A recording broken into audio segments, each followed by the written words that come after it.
like Snotrod. Pixar apparently doesn't. How do I know this?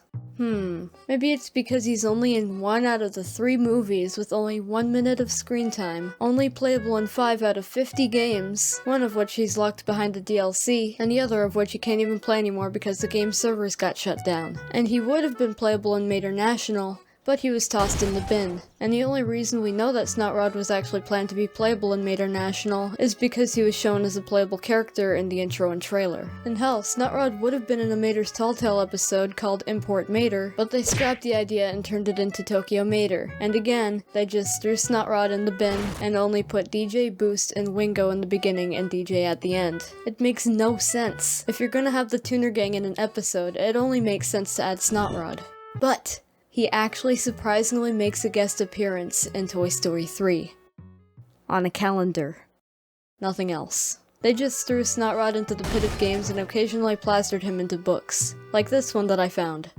Well, at least it's something, right? I mean, he's on the back of this Cars coloring book along with the other tuners. They aren't even in the book. Another thing I want to get to in this video is not only that Snotrod is underrated, he's also misunderstood in how he works. So basically, in the only movie that he's in, you see that whenever he sneezes, he accelerates. Simple as that. But in other media, besides this cutscene from the Cars game on the PSP, he just sneezes without accelerating. I guess I just watched the end of the first movie and was like, alright, so he's sneezy without being speedy. Even though if you look closely at the end of the movie, you can actually see his back tire spin out and he shifts to the side because of how fast he was going. How do I notice these details? Oh my god. I need to go touch some grass, bro. Not to mention that the reason why he sneezes so much is because he has chronic allergies. But in the Cars games, it seems like he's just allergic to back shots. And one more autistic rant before I get into why I like Snotrod so much. When I talk to people about Snotrod, like any normal person does, they think that Snotrod doesn't say anything and just sneezes.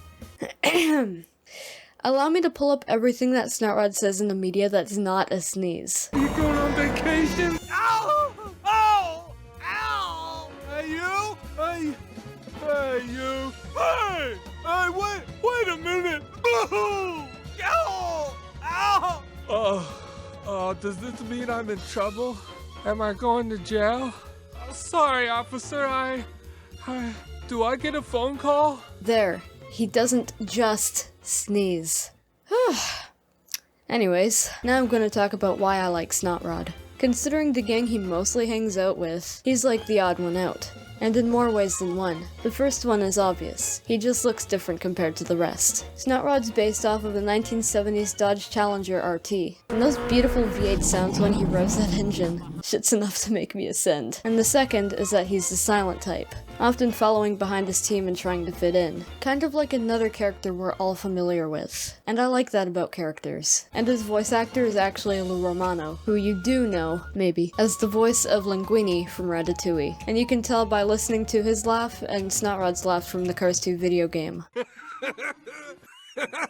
Makes me want to make a head pat gif of both of them now. Another reason I like him is because he's underrated.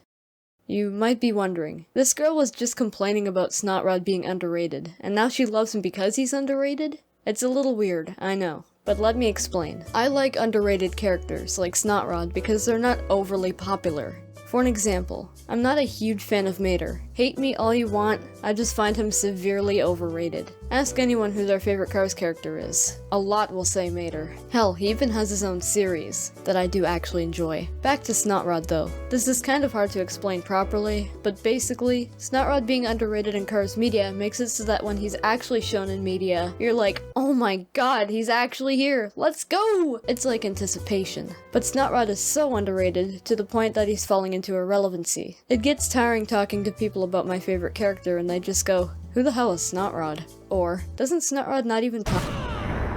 Hell, the Tuner Gang themselves are also almost as underrated as Snotrod. They should have more recognition in the series because they were the ones, accidentally, responsible for getting McQueen lost and leading him to learn valuable lessons in Radiator Springs, and helping the town out in the process. If it weren't for the Tuner Gang, Radiator Springs would be toast, and McQueen would still be an asshole. At least one thing I can be happy about is that the first Cars game on the PSP was actually about the tuners. And if I'm not mistaken, I think that this is the only game in the series that you can play as all of the Tuner Gang. The rest of the games you can only play as certain members, unless you have mods. Okay now, since I don't know how to properly end off this video, I'm just gonna spout some fun useless stuff about my childhood with Snot Rod. So back when I didn't have my Snot Rod toy, I took an old 1969 Dodge Charger toy that I had lying around and had my dad put eyes on it, so it was Snot Rod without a supercharger. Back when I first watched Cars, I didn't even know what Snot Rod's name was, even though Boost literally says his name. Oh no, Snot Rod! I never heard him say, "Oh no, Snot Rod." I actually only found out that he says that recently when I looked at the wiki for Snot Rod. I always thought he said, "Oh no, start riding," because he has a gang accent, if that makes any sense. Anyways, bye!